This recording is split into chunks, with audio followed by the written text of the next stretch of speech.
66 दिनों का दोष समाप्त हुआ। अब नीच भंग राजयोग का पूर्ण लाभ प्राप्त होने वाला है। जय श्री गणेश। नमस्कार, मैं आचार्य संजय द्विवेदी। मेरे समस्त प्रबुद्ध दर्शकों का मेरे चैनल पर हार्दिक स्वागत है।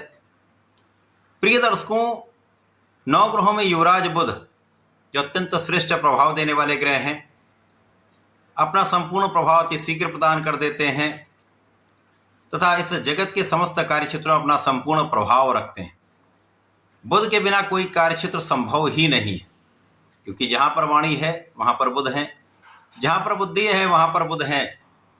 गणनाओं के, मैथ के, गणित के कारक बुध हैं।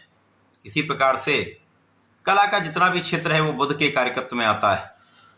कोई भी व्यापार, चाहे वो छोटा व्यापार हो या बड़ी इंडस्ट्री हो, समस्त कार्यक्षेत्र बुध के कार्यकत्व में आता है। इस प्रकार से समस्त क्षेत्रों में अपना प्रभाव रखने वाले बुध वर्तमान समय में कुंभ राशि में गोचर कर रहे हैं, जहां पर ये राहु के साथ युति में है, जिसके कारण जड़ दोष बना हुआ है। अब 10 अप्रैल को बुध राशि परिवर्तन करेंगे। कुंभ राशि से इनका प्रवेश मीन राशि में होगा, जहां पर ये जड़ दोष से मुक्त हो जाएंगे। तो 66 दिनों का दोष समाप्त हो जाएगा, परंतु इनका मीन राशि में प्रवेश, इनकी नीच राशि में प्रवेश होगा।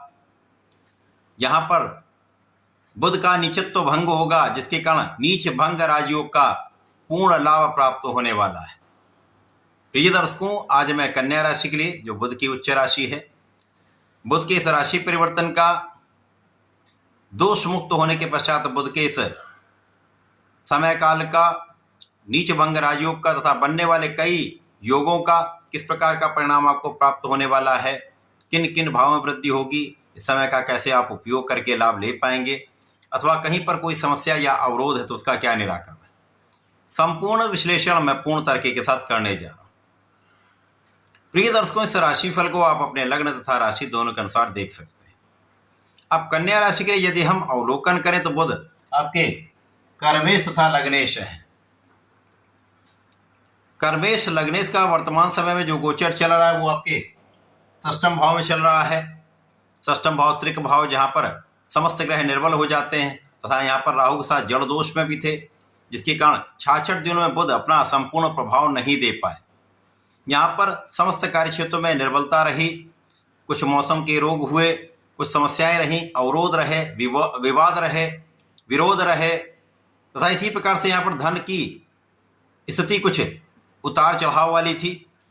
परंतु अब ये सप्तम भाव में प्रवेश करने वाले हैं। सप्तम भाव जो कि केंद्र का भाव है, जहाँ पर समस्त ग्रह बलवान हो जाते हैं। यहाँ पर पहले से ही शनि, सूर्य और मंगल का गोचर चल रहा है, जिसके कारण चतुर्ग्रही योग आपके सप्तम भाव में बन जाएगा। यहाँ पर बुध नीच भंग राजयोग में होंगे, बुधादित्य योग में होंगे तथा शनि के साथ बुध अति मित्र के भाव में होकर विशेष प्रभाव देने वाले।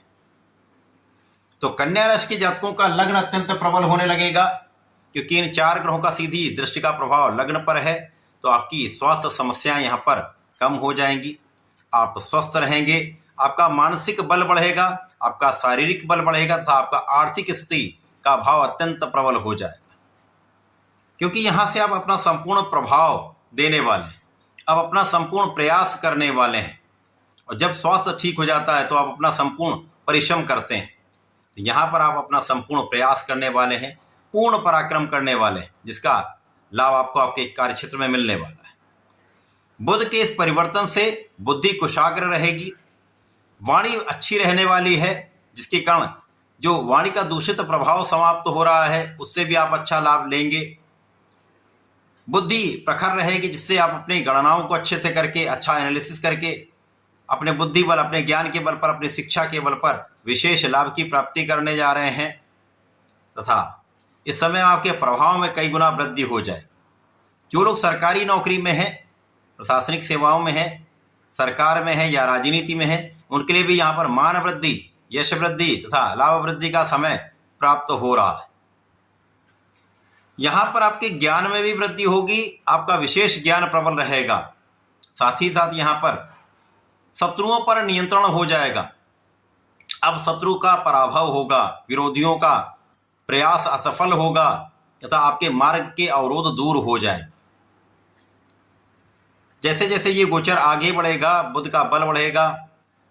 यद्यपि 14 अप्रैल के बाद सूर्य राशि परिवर्तन कर लेंगे, अपनी उच्च राशि में प्रवेश कर जाएंगे, जिससे बहुत कुछ चीजें आपके पक्ष में होने वाली हैं। बुध के इस गोचर काल में आपके व्यापारिक क्षेत्र में नए नए अवसरों की प्राप्ति अब होने वाली है।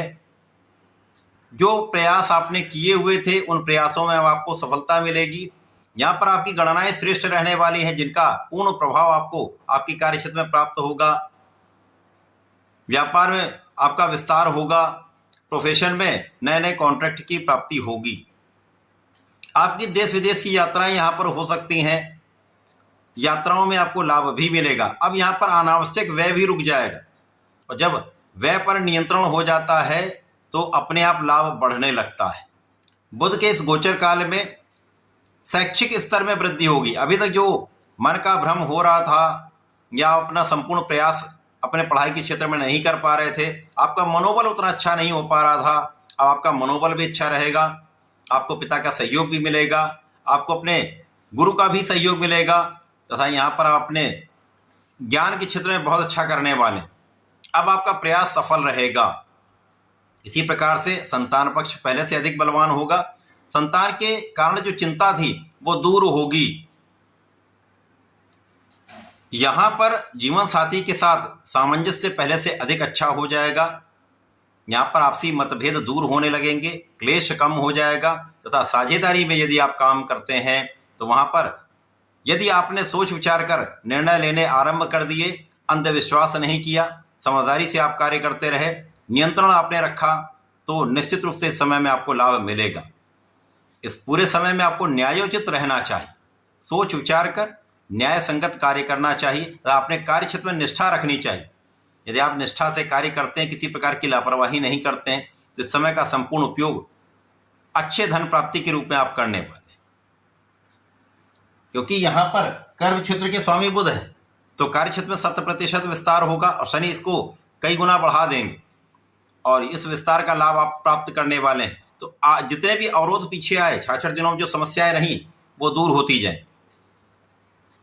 तो बुध का ये राशि परिवर्तन आपके लिए अत्यंत विशेष है। इस समय में आपके उच्चाधिकारियों का भी सहयोग मिलता है, शासन प्रशासन का भी सहयोग मिलता है, सरकार से भी आपको लाभ मिलता है, तथा इस समय में लोगों के प्रति आपका जो व्यवहार है, आपका जो विश्वास है, वो आपको आपके क्षेत्र में आगे बढ़ाने वाला है। तो जनता से संबंधित कार्यों में, राजनीति में अच्छा अवसर मिल सकता है। मान वृद्धि का समय है, तो इस पूरे समय में आपको गणपति महाराज की आराधना करनी चाहिए। ओम गंगणपतये नमः का जप करना चाहिए। यदि इस समय विष्णु सहस्रनाम का पाठ करते हैं तो विशेष लाभ मिलते हैं। इस समय का सदुपयोग करके आप लाभ ले पाते, तो ऐसा करके इसका उपयोग करें, लाभ लें। धन्यवाद, नमस्कार।